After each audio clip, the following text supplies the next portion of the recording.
Live from Detroit, it's the Lowdown on Motown Sports Podcast with your hosts, Dane Williams, Junko Bodie, and Bob Daniele. If you're looking for the best present to take to your mother-in-law's birthday party, you're in the wrong place, dude. We talk Michigan sports here. It's real, it's raw, and there are no punches pulled. What happens when you put a gambler, a rocket scientist, and a radio jock in the same room? Well, we're all about to find out, and it probably won't be pretty. But whatever happens, it will be lively. So grab a brew, sit yourself in your favorite rocker, and take notes. If you're some kind of nutcase, the boys are back in town and talking about the stuff that matters, Motown sports. So let's get to it, people. Here's the host of today's show, Rockin' Robert Daniele.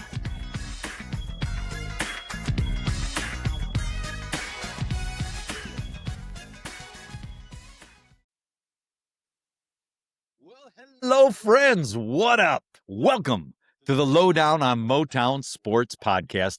Thanks for stopping by and spending some time with us. I'm the conductor of this train, if you will. I'm riding with my buddies. I'm Bob Daniele, along with Blue Dane Williams and Junko Bodie. Real quick here, as you're listening, if you like this podcast, like it. And we're on YouTube now, so that will increase some subscribers and have all your other friends go along with us, right? So, guys, I'm going to tell you, this morning, the coffee was tasting better. The air was fresher.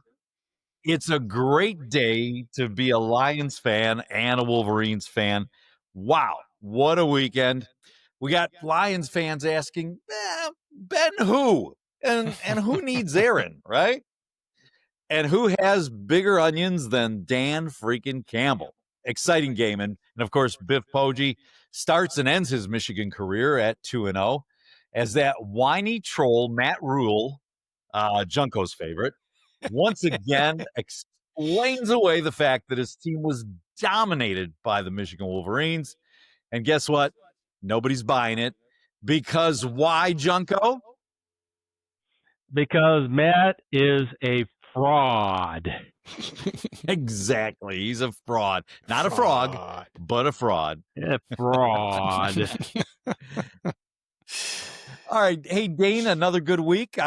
Doing plenty of push-ups. I know you're on vacation there, but Junko wants to know, did doing the push-ups get in the way of your walker? Or did your walker get in the way of you doing the push-ups? Actually, he wants me to ask you about that. Deb just holds the walker, and then, I do the push-ups off the walker. Yeah. So it works out. I got the little, little balls on there so I can scoot along, Well, you make fun now. Well, I you never know. I'm at Hilton Head. Okay. So that's the hat. Right. I'm not wearing the Michigan hat. And we were at a bar watching the game. And, so I wasn't going to get down on that floor and, that nasty floor and do push-ups there. So when we left at halftime and got back to our room, I made up all those push-ups. So yeah, a little sore all at in the a beginning row, of the first half. Take a break. I took little breaks in between, but I made up all those push-ups. So anyway. Hey, Junko, rumor has it that you put out the Baltimore Ravens as your play of the week. How do you explain that one away to your several fans? Yeah, we all have our bad days. That was a bad day. I just think that John Harbaugh got kicked out of the big boy table.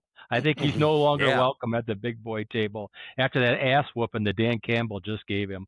Nobody saw that coming. It was Monday Night Football, right? It's the Ravens. It's Lamar Jackson. Oh. It's in Baltimore. How the hell did the Lions win that game? And Lamar Jackson seems to own the NFC. So, it didn't look good. At least the three of us thought that, that was going to be an L in the Lions column. But anyway, Michigan football, right? Michigan beats Nebraska on Saturday in a game where the score was closer than the game actually was. Felt like the opposite of the Oklahoma game where Michigan was getting their butt whipped, but yet hanging around for most of the game. This week, it was Nebraska hanging around right up to the end, and it seemed like maybe they could pull it off. Were you guys a little nervous about this one? And when did you know that Michigan was going to prevail? I'll ask Junko first. Well, I knew they were going to prevail when they recovered the onside kick. Same for me. Yeah, ridiculous, right? I mean, there was so much stuff that had happened where you go, that can't happen, that can't happen, that can't happen, and they all happened. And then I thought that the onside kick can't happen, but luckily it didn't. What a weird game. I mean, Michigan really destroyed them inside and out, and yet here it was, a 3-point game, and Michigan made just enough mistakes to keep Nebraska in it. I don't know. How'd you feel about it, Dane? Yeah, I would agree with the mistakes, penalties, drop balls, and poor coaching call there at the half that we'll probably talk about later. But I agree. They kept them around, and I know, I called them by 2 touchdowns, and we should have a woulda, coulda, shoulda segment. We're going to have one right now, because if Samaj Morgan would have connected with his wide open receiver McCulley in the end zone instead of throwing up that lame duck, there's another 4 points right there. So now we're at 34 for Michigan. And that stupid Hail Mary should have never happened. Even if it did, they attempted it, it should have never been completed. So if I said woulda, coulda, shoulda, and if that wouldn't have happened, then it's 20. So it's 34-20. I said 35-21. I was right on the money. If they would have played to the game plan. There you have it. Yep. Wow. I wish I kind of got that ability to change my narrative on all my other stuff in life. It would be just so really. So refreshing. Yeah. Yeah, that's how, in sales, you explain the ifs and buts. And my sales manager would say, if ifs and buts were candy and nuts, we'd all have a Merry Christmas. So that's how life goes.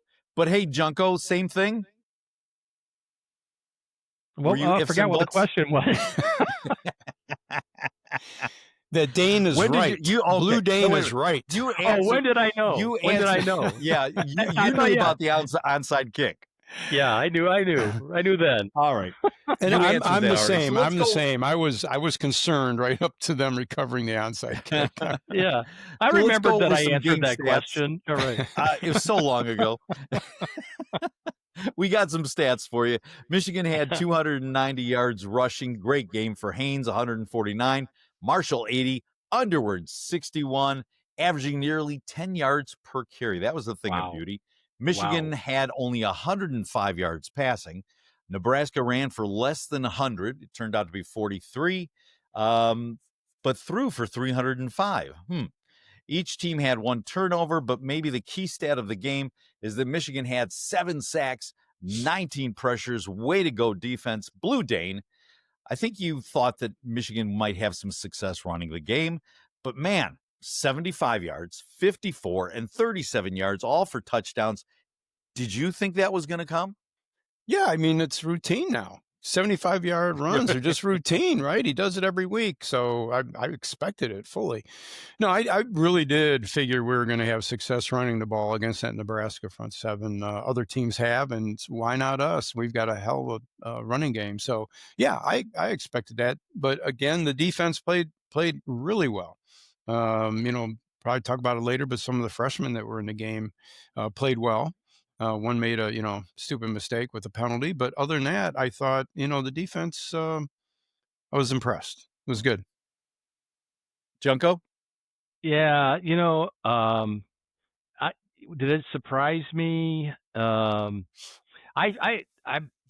We said last week that we thought Michigan would be able to run the ball against the Nebraska defense. I think I pointed out in last week's segment that, I forget who they played the week before. Oh, Houston Baptist or whoever it was. Houston right? Christian. I can't remember their name. They're so insignificant. But they had run for almost 200 yards, and I said that we would absolutely duplicate that, and of course we did, plus some. It felt like the only thing that really stopped the Michigan's run game was the goal line, right? I mean, our guys were, not only were they breaking tackles and scoring touchdowns by running the ball, but they were breaking away at the goal line. We could have run for 500 yards if they were chasing them through the tunnel. The best offensive game that we've played, in my opinion, in the last 2 years. That's what I saw. And that was what was most encouraging to me. I saw the offense is growing week bye week. Was that a surprise to you, or did you come to expect that?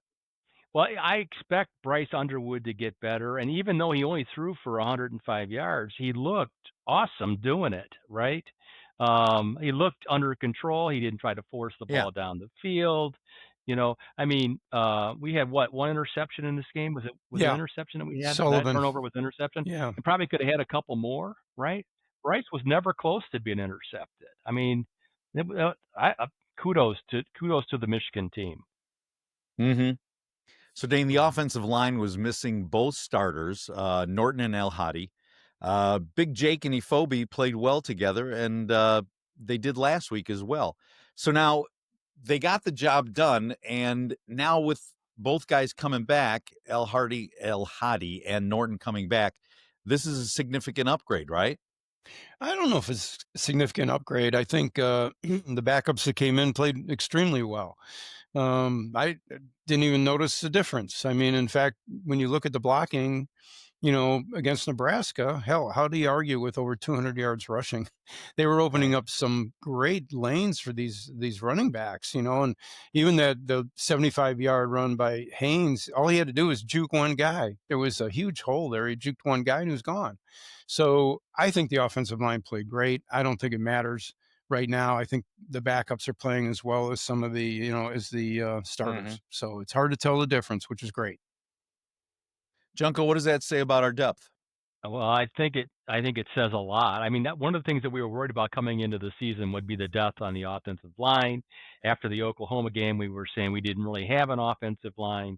And now, after the last two games, I look at it again, and I see guys are emerging, and now it looks like we're too deep at every position on the offensive line. When Norton and El Hadi come back, there's going to be some decisions that have to be made by this coaching staff. They're on the bye week this week, which probably kind of comes at a very good time for this football team.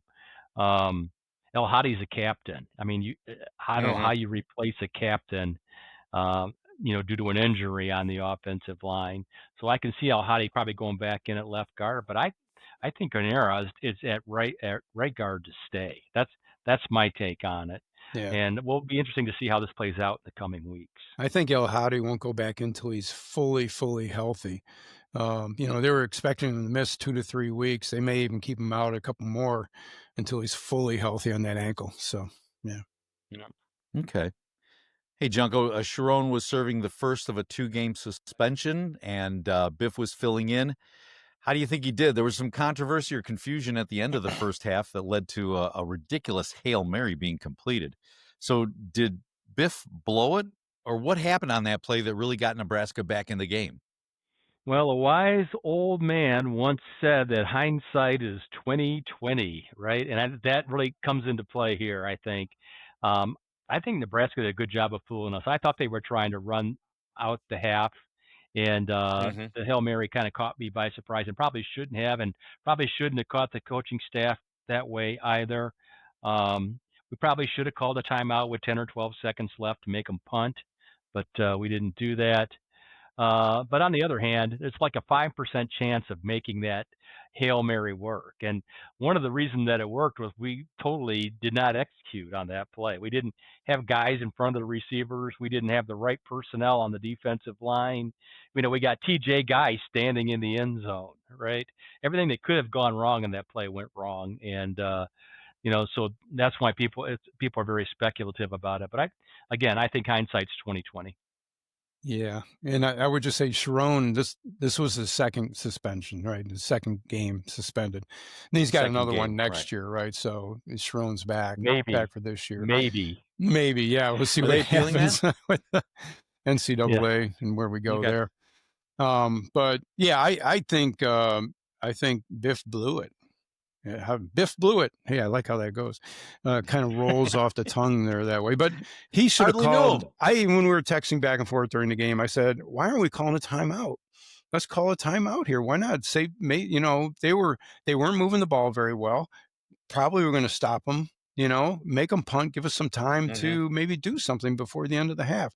And we just let that clock run down, and he fooled the shit out of us. Mr. Rhule fooled us, and took it down to 1 second. And they completed it. I mean, that was You know what that play reminded me of? It was almost as heartbreaking as against Michigan State that time when that punter was trying to punt the ball. Oh, come on. At the end of the game. That bad? And That Australian punter, and he basically threw it to the damn Michigan State guy, and he runs into the end zone. That was a killer. I still have nightmares about that. Not just the fact that he bobbled the snap, and not that he freaking fumbled it, but he threw it to the fastest guy on their team. Right? Yeah. Don't even get me started down that road. Maybe it wasn't as bad as that, but it sort of gave me a slight flashback there. Oh. What else rolls off the tongue though, Dane, is Rhule the Fool. I like that. Rhule the Fool. Good. Rhule the Fool. Rhule the Fool is a tool. Well, you know what? Taking a look at the defense, it was good. It was solid. Bad penalty by Hillman hurt them, but otherwise they did okay. Front seven, the stats speak for themselves, but overall the D gave up 350 yards of offense and 27 points. So room for improvement. So, Junko, where does that come from? Yeah, a couple of things. Number one, containment. On that Hail Mary, they let him roll out so easily the right side to buy himself enough time to complete that pass. Again, that play was so poorly executed by the defense. If they had one play they could take back, obviously that would be the play, but not necessarily because it was completed. It's because they did everything wrong on that play. So, and I think containment overall this season has been suspect. They've got to get better at keeping those quarterbacks in the pocket. Penalties, some dumb ones and then some unnecessary ones. They got to clean those up. I think that's what they'll spend a lot of time on the bye week working on. Making plays too. In the last 2 or 3 games, they've had an opportunity to have 5 or 6 interceptions that they've dropped. They got to start making those plays, making plays on defense. And then situational awareness. Again, I point to that Hail Mary play where you don't need to have heavy-footed defensive linemen on the field during a Hail Mary attempt, right? You put your fastest 3 or 4 rushers up there, and you contain the quarterback and you pressure him. You do not let him roll out. Terrible. But that's it for me. I think overall the defense was very good. I would give them a B+. Dane, where would you like to see the improvement in the defense? In the defense? Yeah, I think the secondary. There were some. Sullivan had that nice interception, but yeah, there were some others that definitely should have probably been interceptions. I think overall. Maybe linebacker play a little bit, but even when you look at some of the linebacker play, it was at times it wasn't good, but other times it was great. So maybe a little more consistency there. I think they did a good job of containing the Nebraska quarterback, though. I thought they did a pretty good job and hunted him down 7 sacks. How do you complain with that? So improvement on the defensive side, I don't see as much as probably we need improvement on the offensive side. All right, Dane. So looking at this game, let's talk about players. Give me a few highlights. Who played well and who needs to step it up a little bit? Well, I think I brought up Sullivan with the interception. And I thought, other than even the interception, I thought he had a solid game for when he was in there. And then I'll give credit to the whole front seven of that D, 7 sacks. It wasn't just one person either. It was spread around. And they got him in all different kinds of ways. So Rhule was running for his life in many cases. I think good McCulley. McCulley's a beast. I mean, I think we got to get him the ball more. He only had 3 receptions. I think he was thrown to 7 times. He almost made a great reception there along the sideline, but it was ruled out of bounds. So, but even his 3 receptions for 39 yards, they were in critical situations. So I think that was good. Where we need to improve, the drop passes on the receivers. I think Underwood was like at 57% completion, but if those drop passes hadn't been dropped, he would have been at 71%. So it's quite a difference. And, I think Underwood, the fumble, protect the ball. I know it didn't hurt us too bad, but it was at a critical time when, gave it to Nebraska on our side of the field, and that hurt us. So 105 pass yards, I'm not going to worry about it too much. We had some drop passes, but that running game was really, really solid. So I'm not going to complain when you run for 260 some yards. So yeah. Junko, you want to add anything to that? I thought the defensive back Sanders, that true freshman, he's like, for me, he's like the next Will Johnson for us. He's playing that well out there. He graded third best on the defense. Got the third highest grade as a true freshman. That just doesn't happen at corner. Give him huge kudos. Underwood, for only throwing for the 105 yards, he played a superb football game. Very happy with him. The depth on this team is the best I can remember, since the championship year. I'm very, very, very pleased with the overall depth of this football team. Two areas that I'm disappointed in, and I think we need to step it up, is wide receiver play. Channing Goodwin and Samaj Morgan lead the NCAA. I think they're second in the most drops. Yeah, second. Right. That's got to change. Those guys got to start catching the football. Even though Channing is really a very good wide receiver. He runs great routes, and he's open all the time. He just isn't making the plays when the ball gets to him. He's got to start making the plays. And then tight end blocking. Bredesen is more of a fullback, so he's doing his job. But the rest of we're not blocking at the level we were blocking at the 2 previous years. Our tight end blocking's got to get better. I would say one other thing is now, third down efficiency. Yeah. We were only 4 for 12, and that's got to get better going forward. Okay. So now, Nebraska's in our rearview mirror now. Okay. Another rung on the ladder. It's time to start looking at the CFP and Michigan's march toward that. So Wisconsin is next at the Big House, October 4th. But let's do a little quick check ahead of the schedule. And with the first 4 games in our belt, let's predict the outcomes of the record heading into the on our way to the Ohio State game in November. So looking at the schedule, October 4th through November 29th, is there any speed bumps? Is there anything there that you could see, any wins, losses? Now, I can pretty much assume that Blue Dane is going to check all 4 W's along the way. But Dane, are there any challenges for the Wolverines for the rest of the schedule? I'm wearing Dane's glasses, by the way, here. Yeah, rose colored. Maize colored. Maize glasses, right? Yeah. I see the maize glasses. They're beautiful too, by the way. Does Brianna know you're wearing her glasses? Anyway. Hey, I don't need to look at the schedule. They're gonna win out. That's just it, right? No, there are a couple games. We don't need no stinking schedule. There are a few games that give me pause. USC at USC, going cross country night game. It's going to be. I assume it's a night game, for us especially. And I think Washington played well over the weekend. Washington is playing us at the Big House. And then finally, Ohio, of course. It's always need a little more time for the season to progress. But right now, I am going to say they're winning out, baby. Yep. Just 1 loss on the record, and they've already gone through that. That's Junko, right. how you feel about it? Well, I don't agree with Dane on that. I do think that they'll win the Wisconsin game. USC is going to be a very difficult win. Right now I've got that as a loss. It's too hard to go across country and play a team that's really playing well right now. They put a whoop up on Michigan State this weekend. Washington's a scary team in that they're very, very good offensively. Now defensively they've got some challenges, so I can see that being a high-scoring game at the Big House. MSU is not going to be a cakewalk in East Lansing. We'll win the Purdue game.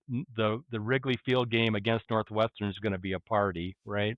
In a big Michigan crowd in Chicago. I can't wait for that game, actually. And then Maryland's playing terrific ball, and they've got a quarterback that looks a lot like Bryce Underwood. So that's going to be an interesting game. But that game in Michigan, obviously, I have as a Michigan win. And then it's Ohio State. So I think if they can split USC and Ohio State and win the rest, there'll be a CFP team. And that's really what I'm hoping for at this point, is that they'll get a split of those games. But it'd really be great to win that USC game in 3 weeks, because if you do, you've got a really good shot at making the CFP after that. So that's how I see it. The thing is, the only challenge I see with the USC game is the travel across country. Well, they're a And good offensive football team, though, too, Bob. well, that's what I'm saying. It's going to be a challenge. So that might be a loss, might be. But then you've got Washington, and Washington is a tough team, but they've got to do the same thing by traveling across country. Right. So I would still see that as a win. I just hope that the USC game is not a ridiculous 11 p.m. standard time or Eastern time start that'll end around 3 like the Michigan State game last weekend. That's going to be a primetime matchup. So it could be a 7 or 8 o'clock start Eastern time. And then going into Ohio State, but we're at the Big House. So I might give that one to Michigan. So yeah, maybe 2 losses tops, 3 at the worst, but I'm more like Dane than I am Randy. So I don't know. We'll see what happens. Well, no one wants to be like Junko. I got a pair of these for you too, Bob. I'm going to send you a pair of these. Just because one time I agree with Blue Day. Yeah. All right. It's time to wake the neighbors, tell the kids, one or the other. I always get those confused. It's time for Dane's useless trivia, and we will get some production value in here. Junko, call the producers, see if we can get some intro music for Dane's useless trivia. Need some. We definitely need some intro music. I called them. They said no. Yeah. So. No way. This podcast is to start making some money before we pay the band. That's right. Hey, okay. So last season before a bye week, I talked about bye weeks, and some teams have 2 bye weeks, some have 3. It all depends, when you started your season. But basically, that you either have 14 or 15 weeks to, play your 12 games, and that's how you come up with those bye weeks. But sticking with something along the scheduling lines, I guess I have a question for you. So there is a way to get an extra home game. So typically teams, play 6 away, 6 home, but there is a way to get an extra, home game. So you'd play 7 home versus, 5 away. Now, is it 1, to petition the NCAA through Rule 20.6? Is it to play Hawaii in Hawaii, that Aloha State? Or is it to claim financial hardship with the NCAA? Well, I'll tell you, reasoning logical would be there's some sort of NCAA ruling, right? But it could be just as simple as traveling to Hawaii. Junko? Oh, that's cold.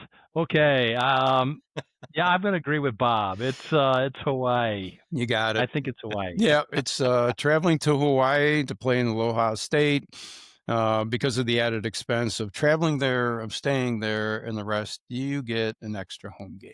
Aren't you lucky? Dane, why don't you? I was going to say we should play Hawaii every year. I mean, a good trip out there from the road and get an extra home game. Why not? Yeah, definitely. I'm actually interested in the proper verbiage of NCAA ruling 20.6. Yeah, I made that shit up. Man, come on. Yeah. I knew that. Well, okay. I'd be interested to know if there actually is a 20.6. I'll tell you what, the 0.6 made it official. So we'll do the Wisconsin game next week. We'll talk about Badgers and Wolverines next week on our next podcast. So make sure you subscribe and like that button so you can get notified when you hear it when it comes up. So let's turn the page. As Bob Seeger said, we're going to go to the Lions, and what a win that was. The Lions, well, there's no other way to put it. They stuck it in the face of John Harbaugh and the Baltimore Ravens, 38-30, getting that monkey or Raven off our back. Truly a statement win for Dan Campbell's regime. We last beat the Ravens in 2005. That's a long time ago, and there were a lot of bad losses in between.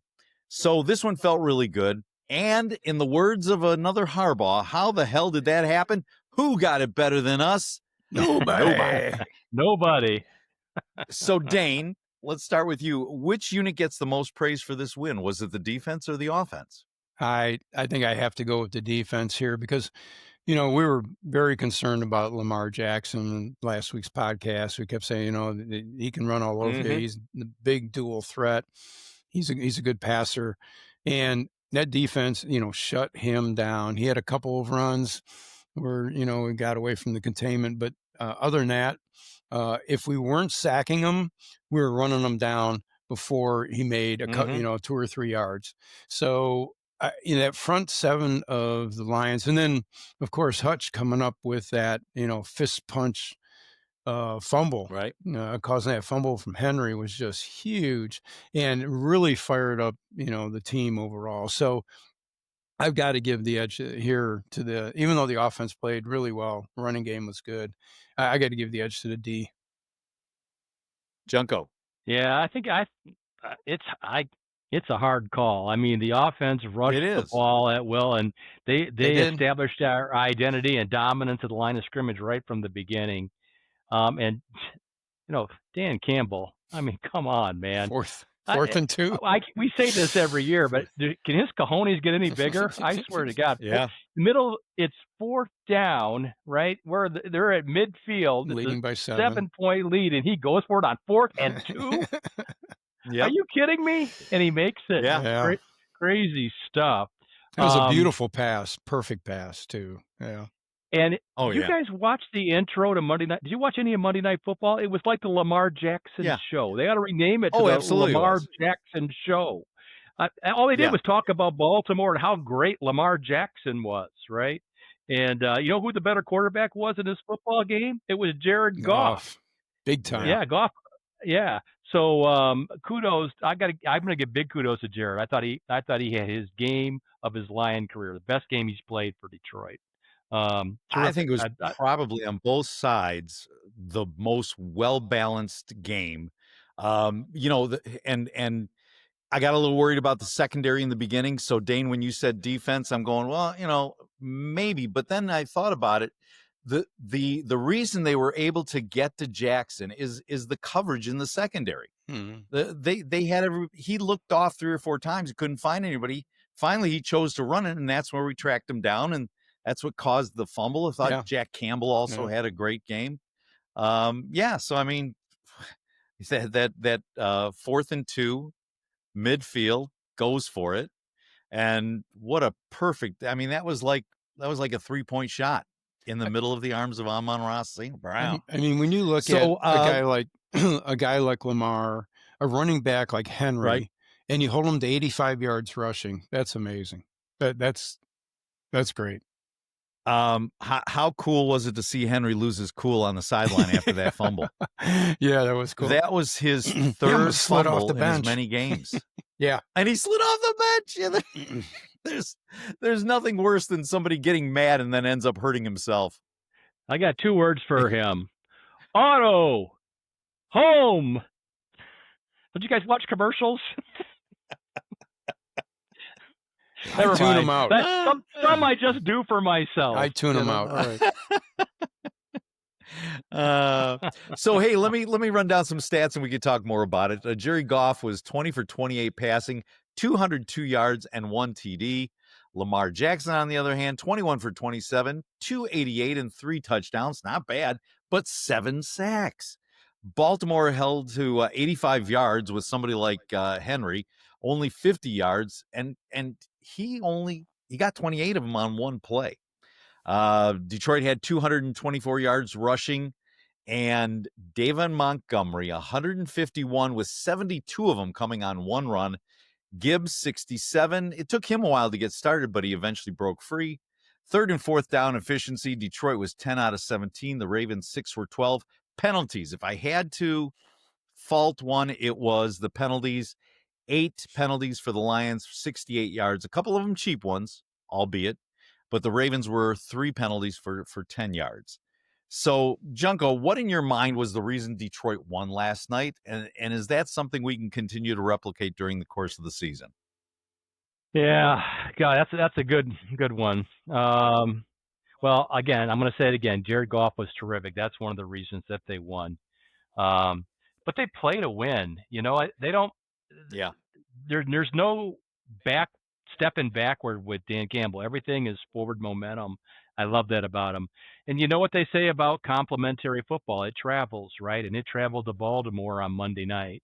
Lions played great on both sides of the ball. They controlled the clock when they needed to. They ran for first downs when they needed to, and they completed passes when they needed to. And they got off the field enough times to facilitate the offense. So terrific. And the other thing that the Lions are just known for is physicality, and they brought it to Baltimore yesterday. They played hard. I just give them kudos. That winning in Baltimore on Monday night is almost an impossibility, and they pulled it off and looked good doing it. Yeah. I got to give kudos to that Detroit Lions offensive line. I mean, 0 sacks, only 5 hits on Goff, opening the lanes for the running backs. I tell you, that offensive line played really well, really well. Yeah. Well, let me tell you something. That game might have been a different game had Jake Bates not made the tackle. Yeah, on that that's kick true. return. Yeah, because he was gone. Mm-hmm. He did. Yeah. Junko, you look skeptical at that one. That was a hell of a play. Supposed to make the tackle. Well, the guy almost ran into him. He's a kicker. Yeah, he's a kicker. It's Dan Campbell's team. We don't just have kickers. Our kickers are tacklers too. Yeah. You know what? And to your point about they play to win, you know, they scored at every opportunity because look at how the Ravens came back. You know, they came back with that last touchdown at the end and could have feasibly pulled off a miracle and won that. Right. I saw the look on Goff's face on the sideline. He goes, well, we still got work to do. Yeah. When Baltimore had that offensive last offensive drive. Speaking of Bates, if he had straightened out that 67-yarder just a little bit, he would have set the record, right? You think he so? Pulled it just a little bit. I think he had enough leg there. I think it had enough distance. Yeah. Yeah. Just pulled it a little bit. Wow. See, I thought it fell short, but yeah, that's amazing. I think it had enough distance. Yeah. What was that?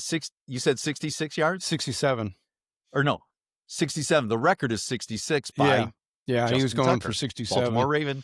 Yeah, if it would have fallen short, because the Ravens had a guy back in the end zone, so if it had fallen short, he probably would have nabbed it. He would have run it out. And he would have run it out. So it had enough leg distance. All right.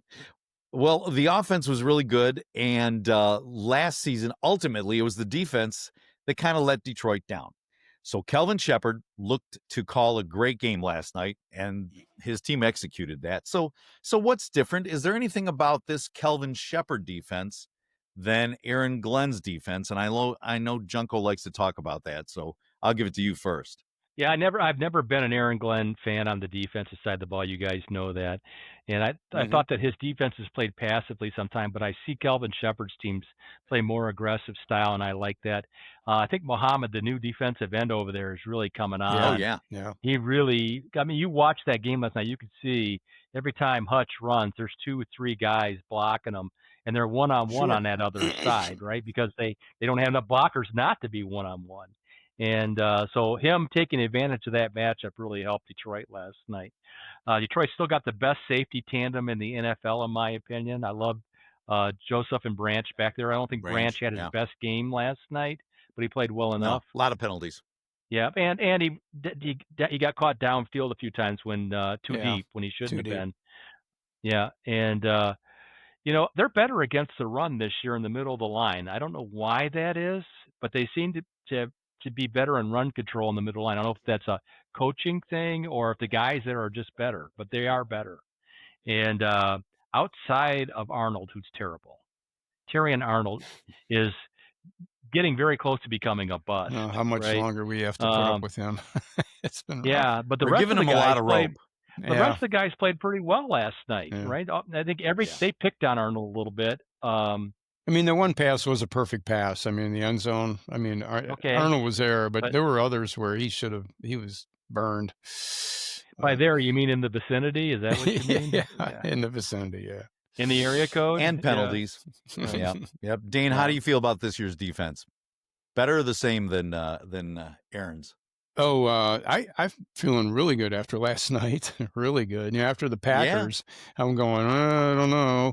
But, you know, since the Packers, and, you know, they came out flat against the Packers, both offensively and defensively, and they've really stepped it up here. I'm not sure who flipped the switch. Maybe it was Campbell and his coaches, or maybe the team just said, okay, guys, we're better than this. Let's go. I mean, they've scored 90 points and, between the Bears and the Ravens here, after they got their butts kicked by the Packers. So I think that woke them up. I think we found out that the Packers are sort of human after losing to the Browns. So I think there's a lot of hope going forward, where I thought we were going to be chasing the pack the whole, and we may still chase the pack the whole way. But I think I'm really happy with the defense right now. Really happy. Again, little secondary is a little iffy, but I'm happy. Early in the season, I mean, it is still, but still, you got to feel better about where we are than the first game, obviously. And the Packers are, like you say, coming back down to earth. So, we already talked about this, but let's be honest about this. What was going through your mind when Campbell went for it on 4th and 2 at midfield with a 7-point lead? Junko, is he a mad genius or just an aggressive dummy? Or just mad? He is the Mad King. That's what he is. He is the Mad King. And here was my reaction. It was like, no. If I could coin a phrase about Dan Campbell going for it on 4th down, it's usually no, don't do that. But he somehow, I tell you, that call on 4th, I don't do that anymore. Right? I just couldn't believe it. I'm with you, Dave. Yeah, well, I mean, it's later on in the season. There's going to be a time when he's going to go for it, and it's going to fail, and it's going to cost us a football game. All right, but you can't argue about it when he's successful. And regardless of whether it works or it doesn't work, the amount of cojones it takes just to call that play and make that play is ridiculous in the NFL. I mean, it's his livelihood, right? And teams hate to play against us because of that, because they know they got to play us for 4 downs instead of 3. And they know the defenses know they're going to be on the field a lot longer. But it's going to bite us at some point this season, and we just have to remember these moments. Sure. Because now they've come to expect it. Dane, how do you feel? You started to say something about like you don't question it anymore. You just roll with it. I knew he was going to go for it, so it's like he's going for it. There's no reason to scream and yell at it. He's going to go for it, and I'm glad it worked. The play call itself, okay, but gutsy, more than gutsy. Woo!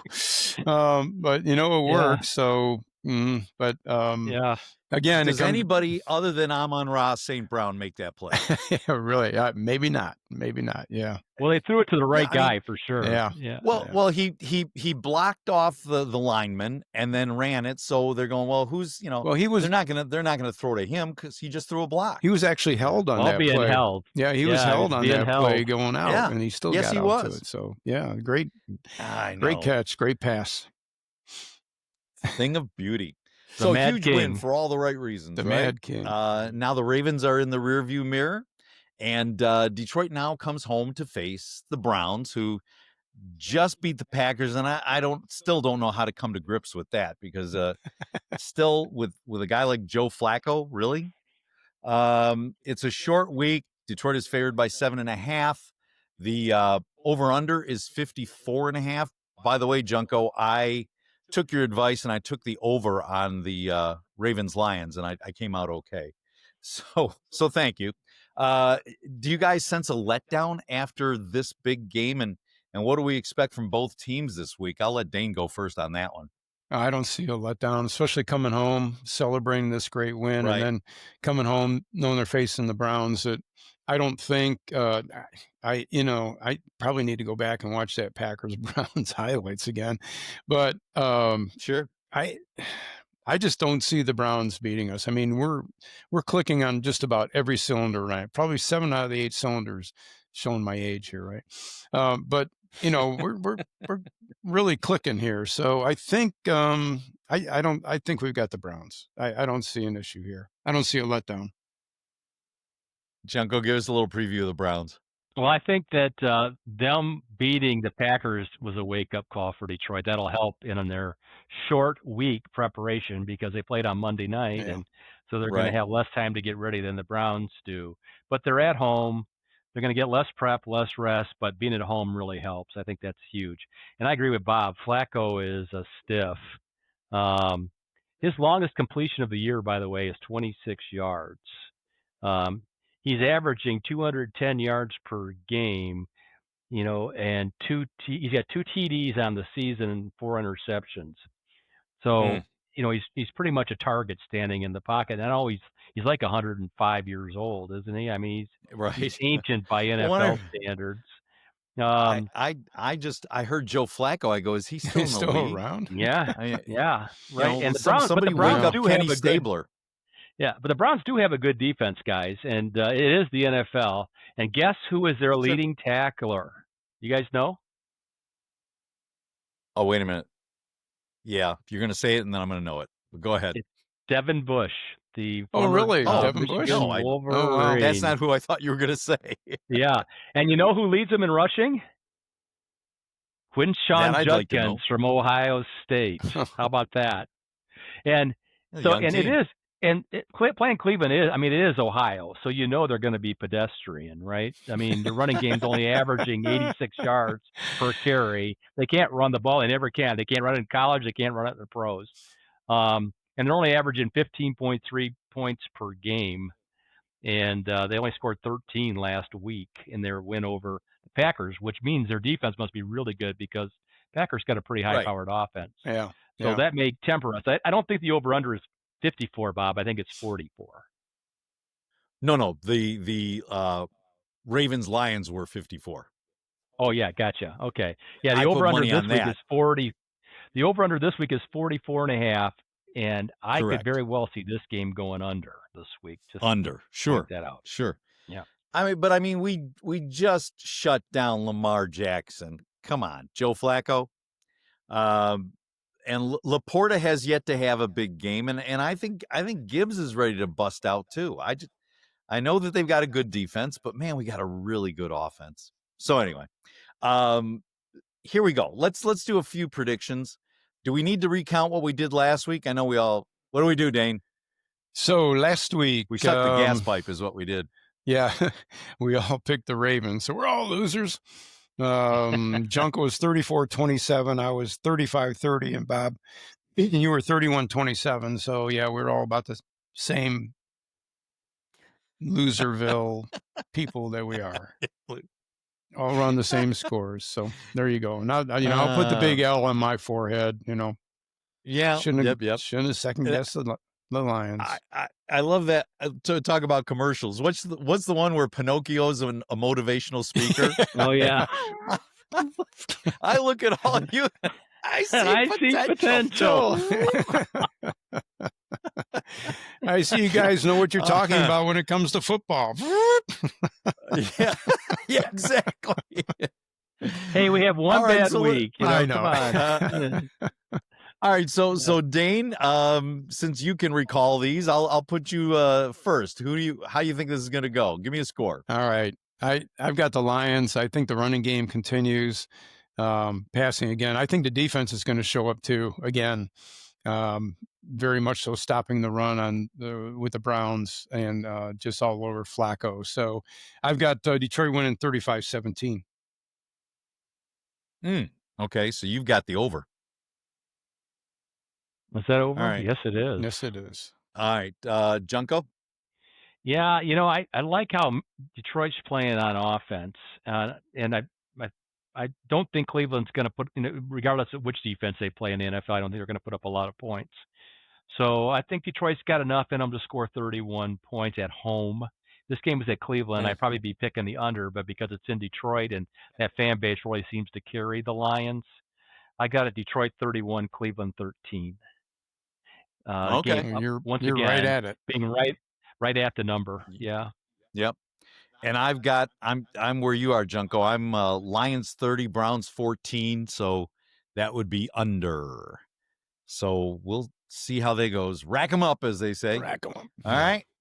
It is time now for Detroit Lions trivia. Forward down the field. So now the Lions are now 20-20-1 on Monday Night Football. They've got another Monday night game coming up, week 7 It's October 20th against Tampa Bay. Now, the Lions' first appearance on Monday Night Football was October 5th, 1970.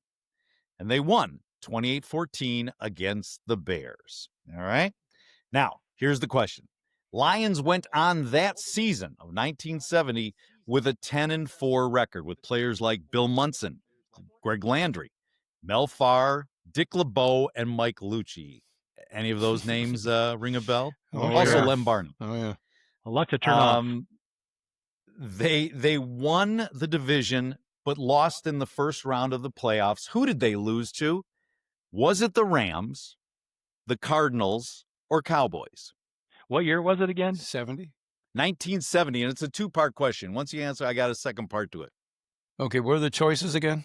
Rams, Cardinals, Cowboys. Cowboys. When was the 5-0 game? Was that the? I'm going to say the Cowboys too. It was the Cowboys, and you just about answered the question. 5-0. Junko. Yeah. Part 2. What was unusual about that game? Yeah. Okay. 5-0. Yeah, that was it. Yeah. No touchdowns. Mm-hmm. Yeah. Cowboys scored a field goal in the first quarter and a safety in the fourth quarter. Oh, that was excruciating. 1970. I was just born then. You know, it's hard for me to remember. Yeah, That's how good my long-term memory is. I can't remember what happened 10 minutes ago, but I can remember that Cowboys game in 1970. I will tell you that From the game crib. was the beginning of my Lions frustration. That was my first cut of many thousands of being a Lions fan. At 12 years old, just like my son. Yeah, about the same age. Yeah, right. When his first cut. Yeah, when he was well, that's it. Over the top frustration with the Lions. Yeah. Yeah, and he was 12, and we were 12. And that's about right. We were 12. Yeah. So, guys, thanks for listening. I'm glad you guys listened. Thanks for the other people for listening. And do us a favor. Can you just hit that like button as if you were Aiden Hutchinson taking a ball out of the runner's arms there? Just like that fumble. That was a thing of beauty. So slam that like button just like that. I want to remind you that we have a new home on YouTube. So check out the Lowdown on Motown Sports channel on YouTube. This podcast is part of Junko Bodie Productions and an exclusive production of the Lowdown on Motown Sports Network. Thanks again for listening. We will see you all on the next edition of the Lowdown on Motown Sports. Thank you, gentlemen.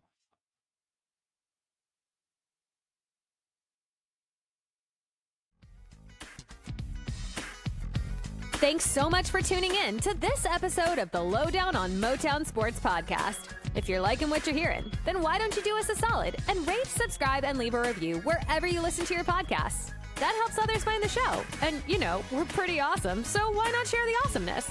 We appreciate it. Again, thanks for listening, and we'll catch you in the next episode of the Lowdown on Motown Sports Podcast.